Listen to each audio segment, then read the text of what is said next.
Hello everyone. आज की इस वीडियो में हम बात करने वाले हैं HTML लिस्ट के बारे में। जानते हैं कि HTML लिस्ट क्या होता है। तो ये वेब डेवलपमेंट में एक ग्रुप ऑफ सेट आइटम का जो है एक लिस्ट तैयार करता है और या एक सेट होता है।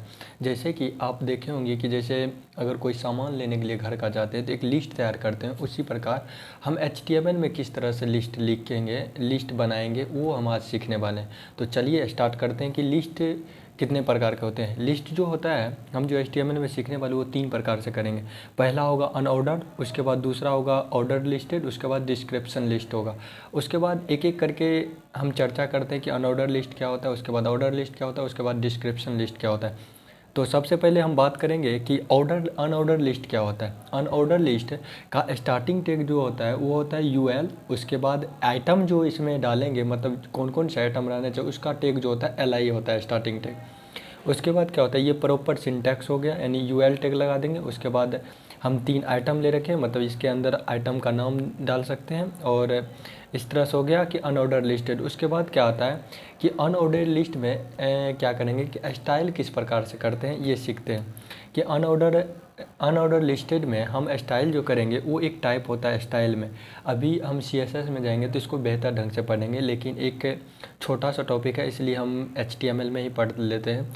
HTML स्टाइल टाइप क्या होता है कि ये स्टाइल हो गया। हम जो इनलाइन HTML के बारे में HTML स्टाइल के में पढ़ रखें कि इनलाइन स्टाइल क्या होता है, तो ये स्टाइल हो गया। उसके बाद क्या, लिस्ट स्टाइल टाइप में उसके बाद वैल्यू डाल सकते हैं। जैसे डिस्क टाइप होना चाहिए, सर्कल या स्क्वायर या नन, मतलब हम वैल्यू डाल सकते हैं। उसके बाद क्या आता है कि नेस्टेड लिस्ट आता है। नेस्टेड लिस्ट क्या होता है कि लिस्ट के अंदर ही लिस्ट तैयार करेंगे। जैसे कि एक UL टैग है, यहाँ पे UL टैग हो गया। उसके बाद क्या लिखे हैं कि एक LI टैग बना है, उसके अंदर भी UL टैग बन गया। उसके बाद क्या आता है कि जैसे फिर LI टैग हो गया। उसके बाद क्या आता है कि LI के अंदर ही UL टैग बना ली, यानी नेस्टेड यानी नेक्स्ट की तरह बनते रहता है, यानी लिस्ट के अंदर ही लिस्ट तैयार करते हैं। तो अभी सबको हम प्रोग्राम करके देखते हैं तो आसानी से हमको समझ में आएगा। इस कोड ओपन हो गया। अब चलते हैं सबसे पहले नंबर फाइल पे। उसके बाद क्या करते हैं कि ओपन फोल्डर पे क्लिक करते हैं। अब क्या करते हैं, डेस्कटॉप पे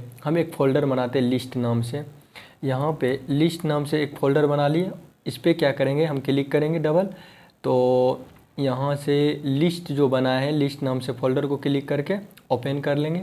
ये मेरा लिस्ट नाम से फ़ोल्डर जो बनाए थे वो ऑन हो गया। अब इसमें हम क्या करते हैं, अनऑर्डर लिस्ट का एक HTML फाइल बनाते हैं,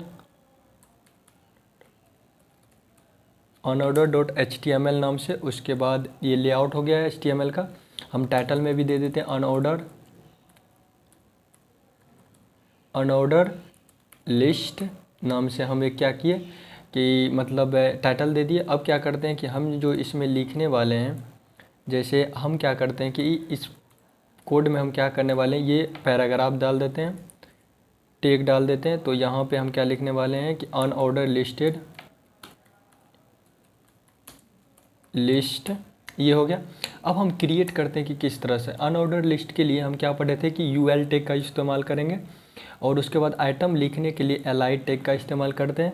तो अब देखिए, जैसे कि हम लिखते हैं HTML, जैसे वेब डेवलपमेंट का मेन टेक्नोलॉजी जो यूज करते हैं वो सब लिखते हैं। जैसे HTML हो गया, CSS हो गया। उसके बाद हम लिखते हैं कि यहाँ से जावा स्क्रिप्ट, ये हो गया। अब इसको क्या करते हैं कि गो लाइव करते हैं और ब्राउज़र में ओपन करके देखते हैं कि लिस्ट ये हो गया अनऑर्डर लिस्टेड। अब क्या करते हैं, अनऑर्डर लिस्ट में क्या करते हैं कि अभी स्टाइल टैब पढ़े थे, तो हम UL में क्या करेंगे, इसमें ही स्टाइल लगा देंगे। और स्टाइल में क्या करेंगे कि लिस्ट स्टाइल टाइप में हम क्या क्या पढ़े थे। सबसे पहले नंबर डिस्क पढ़े थे, तो यहाँ से डिस्क डाल देते हैं और Ctrl+S करते हैं तो ये डिस्क बन जाएगा। ये देखिए डिस्क बन गया, 1 मिनट।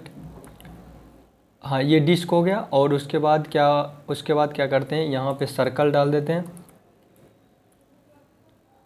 यहाँ सर्कल हो गया। अब इसको Ctrl+S करते हैं, यानी लिस्ट स्टाइल टाइप में 4 टाइप पढ़े थे, ये सर्कल हो गया। यहाँ से ये सर्कल हो गया, टोटल में लिस्ट बना। अब उसके बाद हम क्या करते हैं कि लिस्ट के बाद क्या करते हैं, स्क्वायर डाल देते हैं, ये हो गया स्क्वायर। और Ctrl+S करते हैं तो यहाँ से क्या करेगा ये मेरा कि ये स्क्वायर दे दिया, स्क्वायर बना के दे देता है अनऑर्डर लिस्टेड में।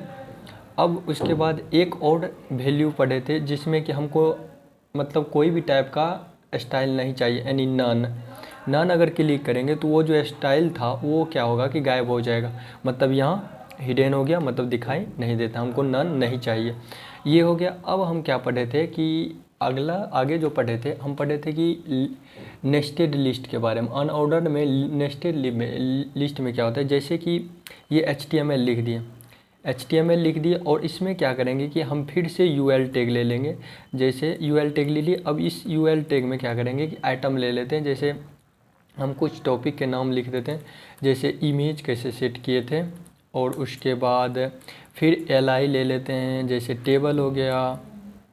और उसके बाद हम क्या करेंगे कि लिंक ले लेते हैं, कि लिंक भी एक टॉपिक है तो लिंक ले लिए। अब इसमें हम क्या करते हैं कि जैसे हम टेबल में भी बनाना चाहते हैं कि आगे UL टैग, और इसमें क्या होता है LI में, इसमें क्या होता है रो होता है, रो ले लेते हैं एक में। और उसके बाद क्या होता है कि LI में कॉलम ले लेते हैं, कॉलम हो गया। अब इसी तरह से हम जावा स्क्रिप्ट या CSS में बनाना चाहें तो नेस्टेड लूप में क्या करेंगे, UL टैग ले लेंगे जावा स्क्रिप्ट में। उसके बाद क्या करेंगे, इसमें लिस्ट लेते हैं बेसिक जावा, सबसे पहला नंबर टॉपिक का नाम देते हैं बेसिक JS।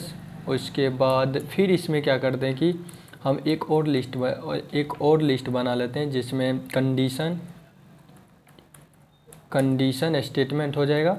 और उसके बाद एक और लिस्ट लेते हैं कि जावा में हम फंक्शन ये टॉपिक हो गया। इस तरह से हम बनाते हैं। तो अब इसको क्या करते हैं, हम कोड ब्राउज़र में ओपन करके देखते हैं। तो Ctrl+S कर दिए। उसके बाद क्या करेंगे कि यहाँ से देखिए कि HTML आया, इमेज आया, टेबल आया। उसके बाद क्या किया कि रो डाल दिए, रो और कॉलम डाल दिए। उसके बाद जावा स्क्रिप्ट में ये सब हो गया। तो ये हो गया अनऑर्डर्ड लिस्टेड। तो अनऑर्डर लिस्टेड हो गया। आज के लिए यहीं तक रखते हैं। अनऑर्डर लिस्ट पढ़ लिए। अगले वीडियो में हम ऑर्डर लिस्ट और डिस्क्रिप्शन लिस्ट के बारे में बातें करेंगे। तो आज के लिए इतना ही। Thank you.